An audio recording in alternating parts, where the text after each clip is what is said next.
And happy Sabbath, brethren. And thank you, Mr. Shemet, for the very, as always, lovely special music. Whenever, as most of you know, whenever you see Paul Shemet perform, I always think when he does the piano, it's kind of like just the accordion sideways. One uses, obviously, I know the difference between a piano and an accordion. But that's the way I look at it. He's still playing keys, but they're horizontal, not vertical. So thank you for that. I was queried before the services. They said, well-meaning, I'm sure. They asked, sure hope you have a good message. I said, I don't. It's mediocre at best.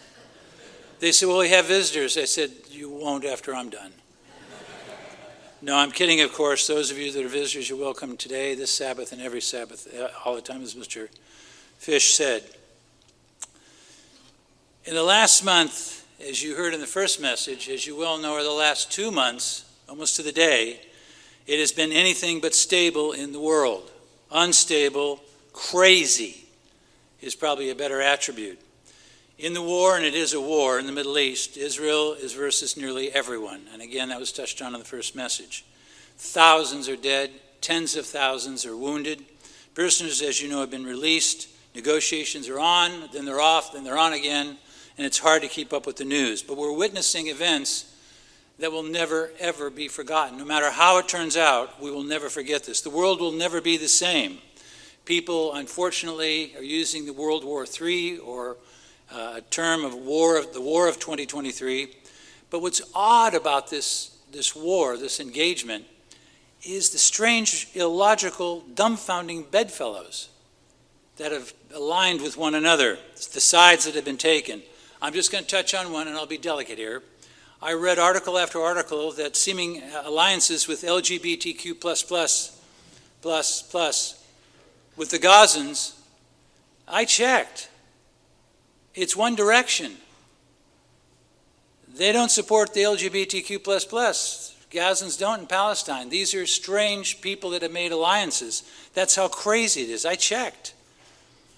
And I had a choice of subject this Sabbath. All speakers do. Continue with the book of Acts in the series or world events. So I chose both. So today we'll continue with Acts. The title is, if you want a title, Acts 17, The World Turned Upside Down. Let's do the preface before we get into the verses, which are fascinating. They're all fascinating chapters, but it seems that it just gets more and more interesting. To me it does, and I hope to you as you read through the book of Acts. We're going to see Paul, Silas, and the others covering massive amounts of geography. It's typically on foot. They didn't go by train, plane, or automobile. They did all this by foot. They're going to be meeting with some different people. We get some really, I've said this before, I'll say it again, we're going to get some really strange people this time. But note the differences as we read through this. It's for your edification. There will be new faces, new opposition from different directions, different groups, and different issues. But we will see this consistency that we have throughout the book of Acts, that the formula never changes by Paul and the apostles. It never deviates. It is always the same message that they proclaim. The events, the situations will change chapter by chapter and sometimes every 5 or 10 verses, but Paul never changes the formula, the message. And so we'll begin in verse 1, chapter 17. Now when they had passed through Amphipolis and Apollonia, they came to Thessalonica, where there was a synagogue of the Jews. I'm not sure what else there'd be a synagogue of, right? Evangelicals? No? So a synagogue of the Jews. Then Paul, as was his custom, went to them, and for 3 Sabbaths reasoned with them from the Scriptures, explaining and demonstrating that the Christ, the Messiah, had to suffer and rise again from the dead. And he said, quote, this Jesus, this individual, this Jesus whom I preach to you is the Messiah. He is the one. Verse 4, and some of them were persuaded, and a great multitude of the devout Greeks, the God-fearers would call them, and not a few of the leading women, and they joined Paul and Silas. So we see something that we've read before. What's fascinating about this, he visits the synagogue of the Jews on 3 successive Sabbaths. It says, as was his custom. The Greek there is a very simple word. You may find it familiar. It's ethos, where we get the word ethic. It was his manner. It was his style. It's what he does. He observed the seventh-day Sabbath. And he knew, how did Paul know? Let me ask you a question. How did Paul know there would be Jews in the synagogue on the Sabbath? I will guarantee you 99 times out of 100 today, in the 21st century, if you go into a synagogue today, you will find Jewish people. Take it to the bank. But he also observed the Sabbath. In fact, this word was his custom is used of Jesus in the Sabbath. If you wish to turn, we don't need to, but Luke 4:16. Same word, same reasons. It says he reasoned from them.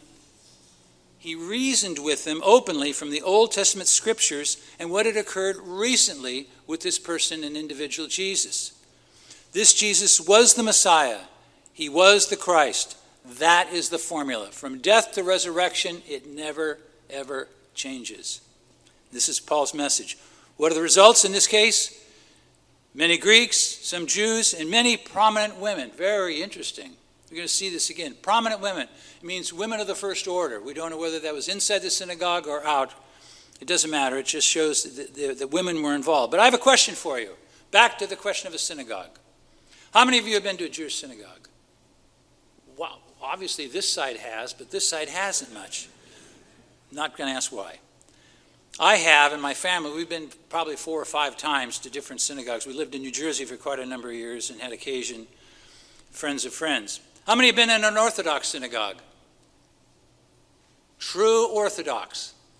Were there women there? You got a 50-50 chance. 50-50 chance at best. How many have been to a Reformed? How many are conservative, Reconstructionists? How many have no idea what kind of synagogue they were in? Just a lot of Jewish people on a seventh-day Sabbath. Yeah. Well, just like Protestant Christianity, there are multiple varieties of Jews.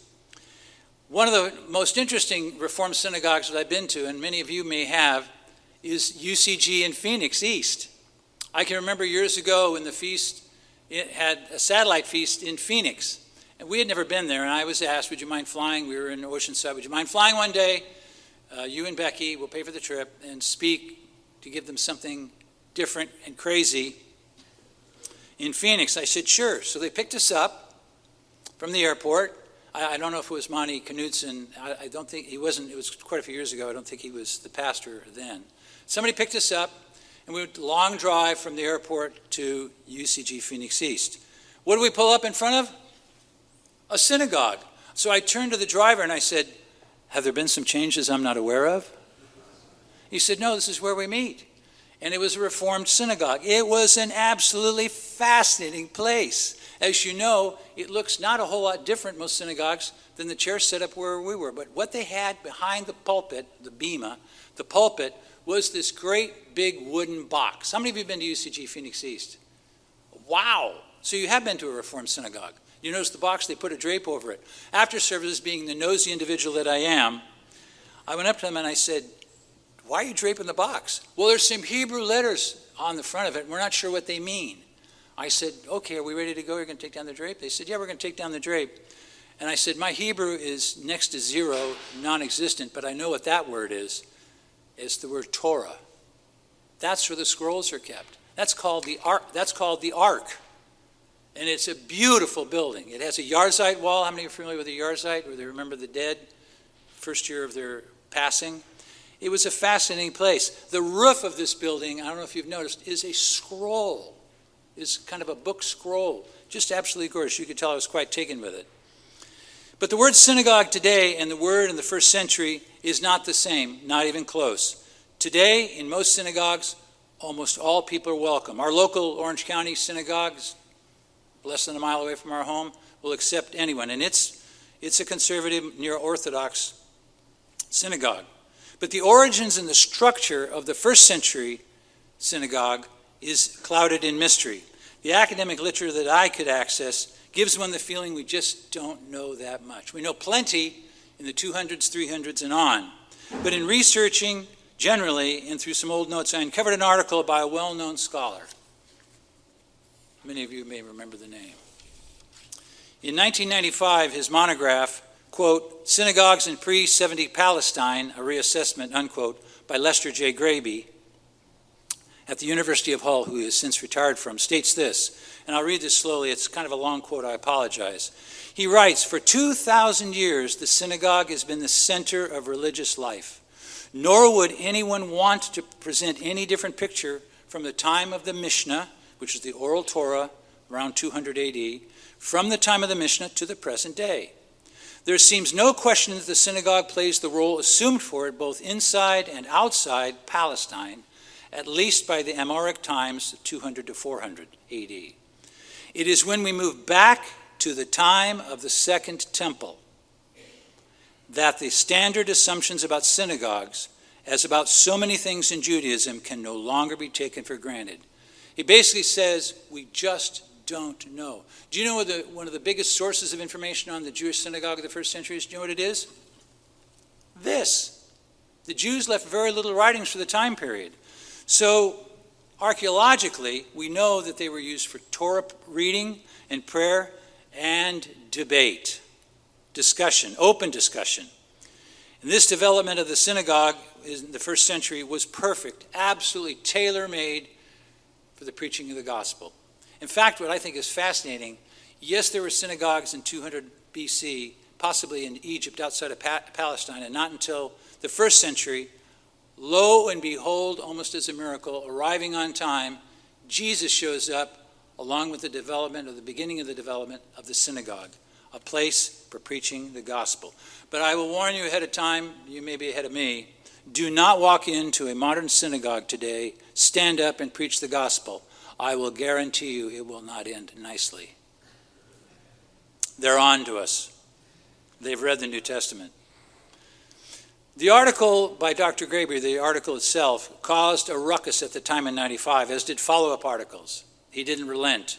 They are well published in the literature. He again posits that the synagogue first appeared outside Jerusalem in some form and then flourished in Israel proper by the 1st to 3rd century. But as a religious community-oriented facility, it had both religious aspects, especially on Sabbath, but during the week it was very community-oriented. Everyone was invited.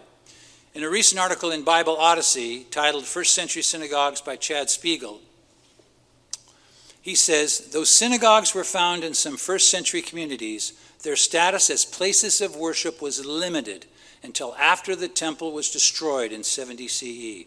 And that was referenced in the first message by Mr. Marinos. Without the temple, synagogues provided already established communal institutions that would ultimately develop into the new centers of Jewish worship, unquote. And that's what we see today. That's exactly what they are. They are very Jewish-oriented, but they are also extremely community-oriented. A place for prayer, Torah reading, and debate. Let's read verses 5 and on with that knowledge. Verse 5, but the Jews who were not persuaded became envious, took some of the evil men, I love the King James here, the baser sort, bad guys, riffraff, some of the evil men from the marketplace, and gathering a mob, set all the city in an uproar and attacked the house of Jason, poor Jason, and sought to bring them out to the people. But when they did not find them, they dragged Jason and some brethren, can you get the image here? And some brethren to the rulers of the city, crying out, these who have turned the world upside down have come here too. Jason has harbored them, and they are all acting contrary. Notice what the difference is here. They are acting contrary, not to the law of Moses, but to the decrees of Caesar, saying there is another king, this Jesus. And they troubled the crowd and the rulers of the city when they heard these things. So when they had taken security, basically bail, from Jason and the rest, they let them go. Then the brethren immediately sent Paul and Silas away by night to Berea. When they arrived, I didn't think they'd go over. When they arrived, they went into the synagogue of the Jews. Once again, it's a synagogue. What else would it be of? Synagogue of the Jews. These were more fair-minded, more noble, as it is in some translations, than those in Thessalonica, in that they received the word with all readiness. They searched the scriptures daily to find out whether these things were so. Therefore, many of them believed, and also not a few of the Greeks, prominent women as well as men. But when the Jews from Thessalonica, remember they're in Berea, when the Jews from Thessalonica learned that the word of God was preached by Paul at Berea, they came there also and stirred up the crowds. Then immediately the brethren sent Paul away to go to the sea, but both Silas and Timothy remained there. So those who conducted Paul brought him to Athens, and receiving a command from Silas and Timothy to come to him with all speed, they departed. Again, they go from city to city, synagogue to synagogue. Poor Jason. We don't know much about Jason. He's maybe referenced in the book of Thessalonians. We're not sure he's the same guy. But they basically arrest him, hold him hostage, and he has to be bailed out. But the unreceptive Jews from a prior city from Thessalonica, they go to Berea. They are trolling them. They're not going to let this stand. There's the rabble rousers from the marketplace, which is fascinating. And I checked with the local Greek scholar that we have here in the congregation. This is the marketplace, the Stoa. This is where they did the discussions there in Athens in particular, in different places in different city-states in Greece.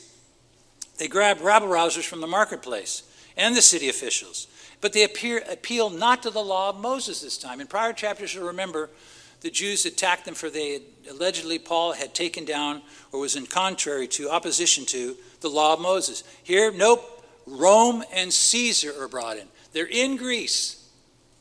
And many of these cities are what are known as free cities. They're not, but loosely connected to Rome. This is what they're invoking. Caesar is the king. They turned the world, verse 6, upside down. King Jesus is not our king, they said. Caesar is. Does that sound familiar to you? It should.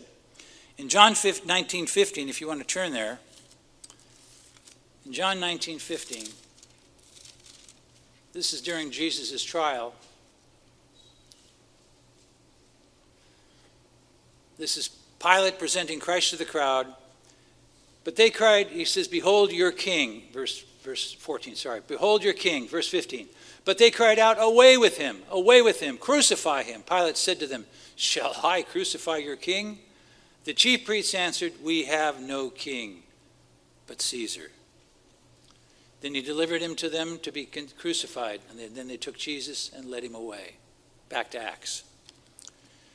John 19:15 says this is a constant refrain. We have no king, but we have Caesar. In verse 10, it says that Paul goes to Berea and another synagogue. These are more fair-minded. They are more honest individuals, and many accept the gospel. Once again, Greeks, God-fearers, prominent men and women.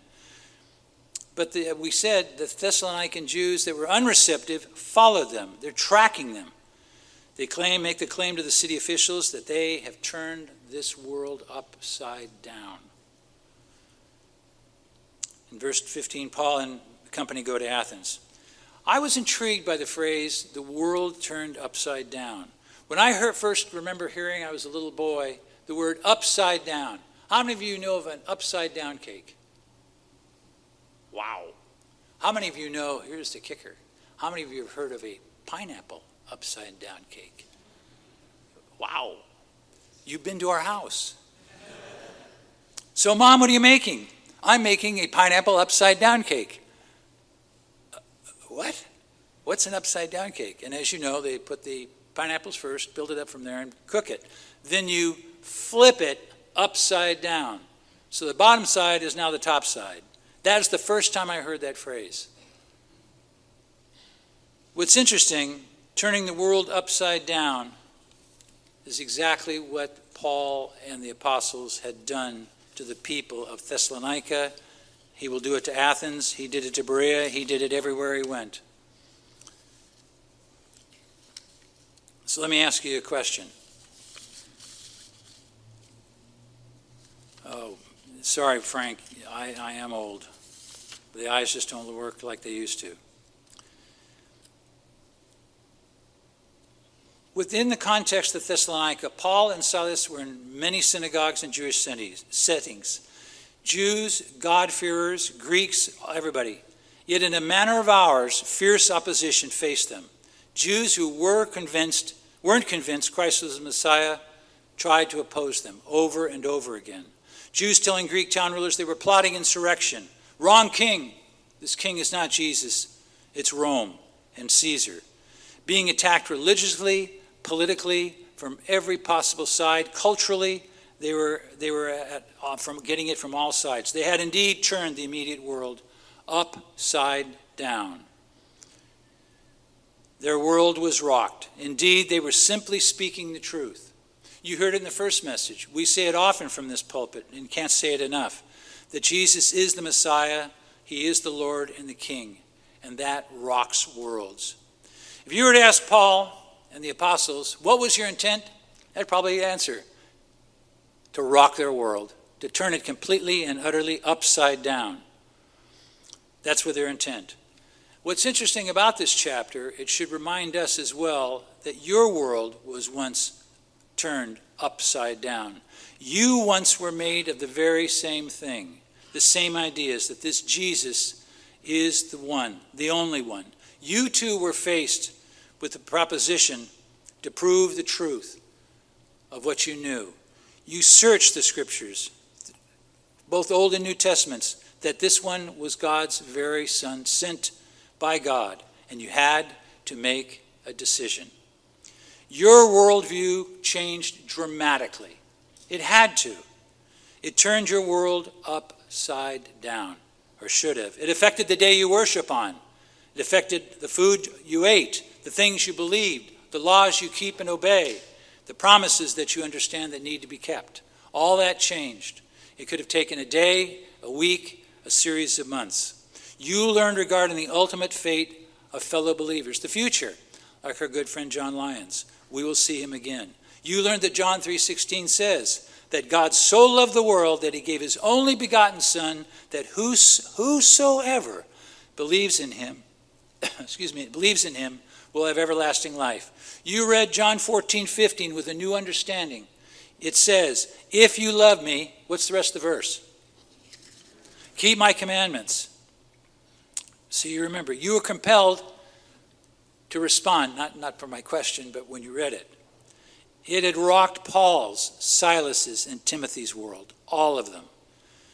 It's really taken a page out of last message with Mr. Helge last Sabbath, and it affects us in what we do, what we see, and the way we interpret the world around us. It has to. Acts 17 should prepare us for what we see around us, the world events, the cultural aspects, the business, the ideological, all of it. It affects us, and we change the way we look at it through our worldview. This month, the last month or so, is a test. Not so much a test with what's going on in the Middle East, that is a test, but another test is this season. What's behind drape number 3, Harry? I couldn't resist. Hey, this year we don't have one, we have 2. Yeah, trust me. By the way, I like the Hanukkah wreaths. Why didn't we drape those? They're a reminder, and we need occasional reminders. This time of year is a hard time of year for a lot of people. It's full of landmines. I warn you, strange holidays come ahead. Tread very, very carefully. We just finished witnessing a day or two of the veneration of the dead, of witches and ghosts. That sounds like fun, doesn't it? And indeed it was for millions and millions of people. It's a strange season of the year, isn't it? It's going to get even stranger. Now we'll see tree lightings, toy drives. Again, look around. We will hear well-meaning Merry Christmas. Did you have a nice Christmas? Did you get what you wanted for Christmas? Sounds simple questions. They are not simple questions. Your response must be measured, sincere, and respectful. It has to be. We surely believe that Jesus Christ was born. We can read Luke and Matthew. He was born in a manger. Would you agree? I don't see heads nodding. Are you reading? He was born in a manger, right? His parents were with him. Were there sheep there? Yeah. Were there wise men? Yeah. December 25th? No. So we understand that Christ was born. We surely believe that. But let me give you some suggestions, if I may. Because I did some polling. Many of you I tried to contact as many as I could, and I had to stop at one point. When you are greeted with the phrase, Merry Christmas, how do you respond? One response is, I don't celebrate pagan holidays, pagan. Here are some booklets. Have a nice day. Or, let me explain the historical problem with this season that you celebrate. Got 2 or 3 hours? Or, one of my favorites, Merry Christmas. Happy Hanukkah. Well, I don't celebrate Hanukkah. Well, I don't celebrate Christmas. But the number one answer, what do you think it might be? That's right. Thank you. Thank you. Anything more than that, you're treading on unsafe waters. Now, if they ask you, did you get the presents you want? We haven't got enough time to figure out how to. That I leave to you carefully, respectfully, prayerfully. Prayerfully again. Because these people are sincere. They're sincerely wrong, but we need to tread very, very carefully. Let's continue. Let's continue with Acts 16, verse 16. Now, while Paul waited for them at Athens, his spirit was provoked within him when he saw that the city was given over to idols. By the way, how many of you have been to Athens? Quite a few of you. You know what they call those idols now? By the way, for those of you that have never gone to Athens, the idols are still there. They call them now tourist attractions. But some of those same idols and edifices that are in Athens existed in Paul's day. It is unbelievable. It's a fascinating city. We'll talk about it more next time. So the city was given over to idols. Verse 17. Therefore, he reasoned in guess where he went? You get one guess. That's right, the synagogue of the Presbyterians. He went to the synagogue of the Jews and with the Gentile worshipers. The word Gentile there is added. He means the non-Jewish worshipers. They could be Greek, they could be whatever they are. And in the marketplace, daily with those who happen to be there. Now, if you've been to Athens, you've been to the Acropolis, right? Do you know where the marketplace is? Right below. It's less than 2 or 3 football fields. I Googled it. You can walk it in just a few minutes. So he's in the marketplace. What is he doing? He's debating them. He's discussing with the people that are around him the gospel message. Though, by the way, I love this phrase. We're in the marketplace daily, just with whoever happened to be there. It didn't matter who it was. He took on all comers, because that's what they did in this area. Then certain Epicurean and Stoic philosophers, those are 2 divisions of Greek philosophy, they encountered him. And some said, what does this babbler want to say? The word babbler there, does anybody have the word sparrow? It means, the literal translation of the word babbler there is seed picker. I kid you not. Look it up.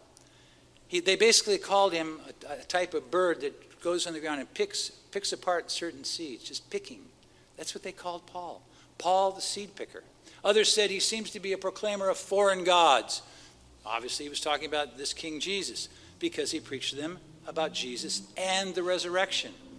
And they took him and brought him to the Areopagus. This is the Greek term for Mars Hill. They said, quote, may we know what this new doctrine, this new teaching, can we know what this is of which you speak? For you are bringing some strange things to our ears. They'd never heard this before. Can you imagine what Paul's reaction was? Right?